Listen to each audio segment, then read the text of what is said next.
ಕೇರಳ ಶಾಲಾ ವಿದ್ಯಾರ್ಥಿಗಳು ಇನ್ನು ಮುಂದೆ ಸರ್ ಅಥವಾ ಮೇಡಮ್ ಎಂದು ಕರೆಯುವಂತಿಲ್ಲ.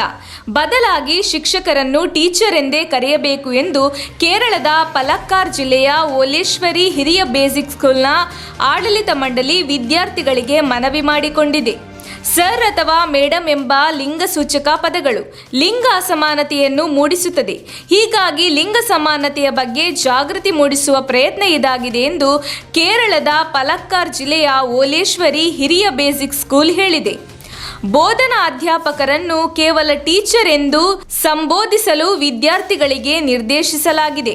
ಓಲೇಶ್ವರಿ ಬೇಸಿಕ್ ಶಾಲೆಯಲ್ಲಿ 9 ಮಹಿಳೆಯರು ಮತ್ತು 8 ಪುರುಷ ಬೋಧಕ ಸಿಬ್ಬಂದಿಗಳೊಂದಿಗೆ ಸುಮಾರು 300 ವಿದ್ಯಾರ್ಥಿಗಳು ಇದ್ದಾರೆ. ಶಾಲೆಯ ಪ್ರಾಂಶುಪಾಲರಾದ ಎಚ್ ವೇಣುಗೋಪಾಲ್ ಅವರ ಪ್ರಕಾರ ಅಧ್ಯಾಪಕರನ್ನು ಸರ್ ಮತ್ತು ಮೇಡಮ್ ಎಂದು ಕರೆಯುವ ಬದಲು ಟೀಚರ್ ಎಂದು ಸಂಬೋಧಿಸುವ ಆಲೋಚನೆಯನ್ನು ಸಿಬ್ಬಂದಿಯಲ್ಲಿ ಒಬ್ಬರಾದ ಸಂಜೀವ್ ಕುಮಾರ್ ಮುಂದಿಟ್ಟರು. ನಂತರ ಸಿಬ್ಬಂದಿ ಮಂಡಳಿಯ ಅನುಮೋದನೆಯೂ ಸಿಕ್ಕಿತು ಎಂದಿದ್ದಾರೆ.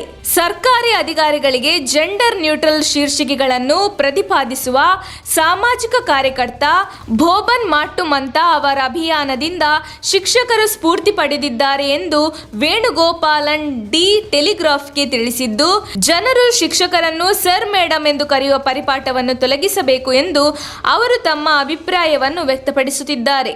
ಕಾರ್ಯಕರ್ತರ ಹೆಜ್ಜೆಗಳನ್ನು ಅನುಸರಿಸಿ ಸಂಜೀವ್ ಈ ಆಲೋಚನೆಯನ್ನು ಪ್ರಸ್ತಾಪಿಸಿದರು ಮತ್ತು ಅವರ ಸಹ ಶಿಕ್ಷಕರು ಮತ್ತು ಸಿಬ್ಬಂದಿ ಮಂಡಳಿ ಇದನ್ನು ಬೆಂಬಲಿಸಿತು ಎಂದಿದ್ದಾರೆ. ನಮ್ಮ ತುಮಕೂರು ಮಾಧ್ಯಮದ ವಿಶೇಷ ಸುದ್ದಿಗಳನ್ನು ನಿರಂತರವಾಗಿ ಪಡೆದುಕೊಳ್ಳಲು ಚಾನೆಲ್ ಅನ್ನು ಸಬ್ಸ್ಕ್ರೈಬ್ ಮಾಡಿ. ಕ್ಷಣ ಕ್ಷಣದ ಸುದ್ದಿಗಳಿಗಾಗಿ www.nammathumakuru.com ಗೆ ಭೇಟಿ ನೀಡಿ.